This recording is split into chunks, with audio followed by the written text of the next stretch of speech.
Bismillahirrahmanirrahim.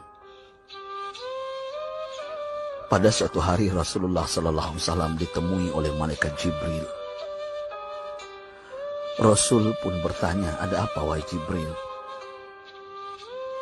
Jibril menjawab, "Wahai Muhammad, sesungguhnya hari ini Allah Subhanahu wa Ta'ala sedang mengobarkan nyala api neraka, dan seluruh para malaikat amat ketakutan. Mereka tidak tahu harus bagaimana. Untung aku ingat," kata Jibril, "bahwa engkau Muhammad adalah sumber cinta dan sayang Allah Subhanahu wa Ta'ala kepada alam semesta. Dengan alasan itu aku kesini, bertabaruk mengambil berkah dengan cinta Allah kepada dirimu, ya Rasulullah, ya Muhammad." Rasulullah terdiam beberapa saat, kemudian bertanya lagi, "Wahai Jibril, ceritakan padaku bagaimana neraka itu sesungguhnya." Jibril menjawab, "Wahai Muhammad, neraka itu bagaikan lubang-lubang yang terdiri dari 7 tingkat. Jarak antara satu lubang dengan yang lain ialah perjalanan 70 tahun. Lubang paling bawah adalah lubang yang paling panas." Nabi SAW meneruskan pertanyaannya, "Lalu siapakah penghuni lubang-lubang neraka itu, wahai Jibril? Sampaikan kepadaku, Jibril." Jibril menjawab, "Lubang yang paling bawah diciptakan untuk orang-orang munafik. Lubang yang berikutnya untuk penyembah berhala. Lalu untuk penyembah bintang dan matahari." Jibril terus menerangkan penghuni tingkatan neraka hingga lubang yang kelima, tempat umat Yahudi, dan yang keenam dihuni oleh umat Nasrani. Setelah menjelaskan penghuni 6 tingkatan neraka, Jibril diam cukup lama.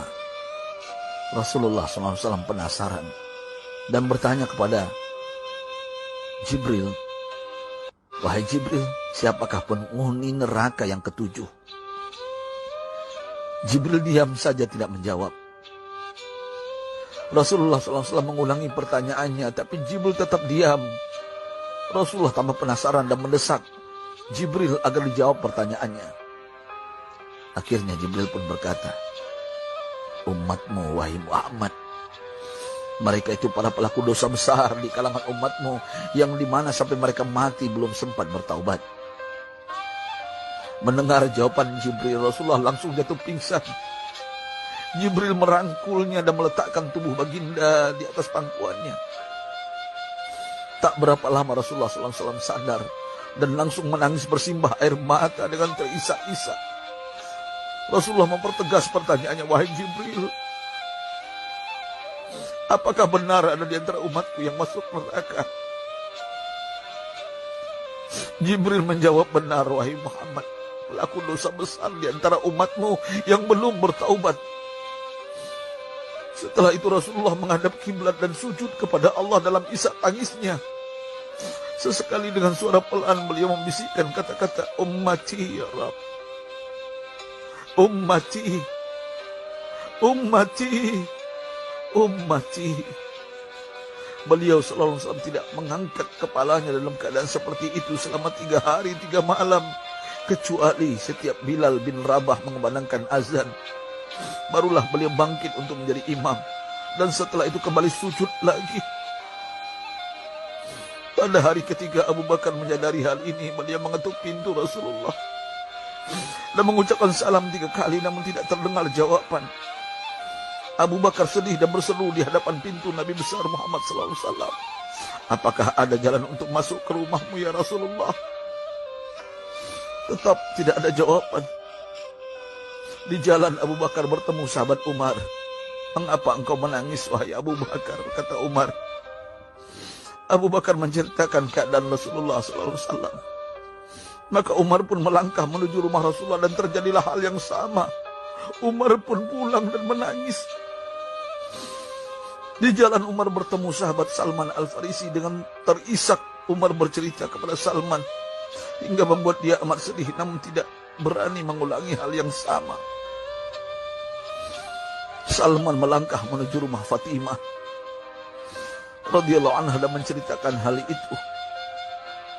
Setengah berlari Fatimah menuju rumah ayah tercinta dan mengetuk pintu sambil mengucapkan salam. Mendengar suara lembut putri tercinta, sejuklah dada Rasulullah. Beliau bangkit dari sujud dan membuka pintu. Alangkah terkejutnya Fatimah melihat Rasulullah, ayah tercinta, amat kurus dan pucat. Fatimah memeluknya lalu menangis. Wahai ayah, apa yang terjadi? Mengapa engkau amat sedih seperti ini? Rasulullah kembali menangis dan berkata dengan suara lirih, wahai Fatimah, belahan jiwaku, bagaimana mungkin aku tidak sedih sedangkan Jibril mengatakan akan ada kelak umatku yang akan masuk neraka. Subhanallah, betapa besar cinta Rasulullah kepada kita umatnya. Sahabatku, Rasulullah mencintai kita.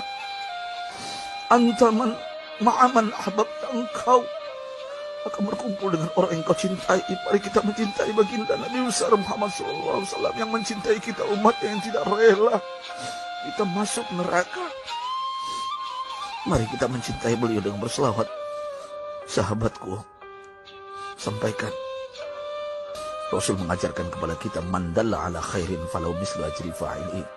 Siapa yang menunjukkan kepada kebaikan, maka dia akan mendapatkan pahala seperti orang yang mengerjakannya. Mudah-mudahan ini menjadi pahala jariah bagi kita.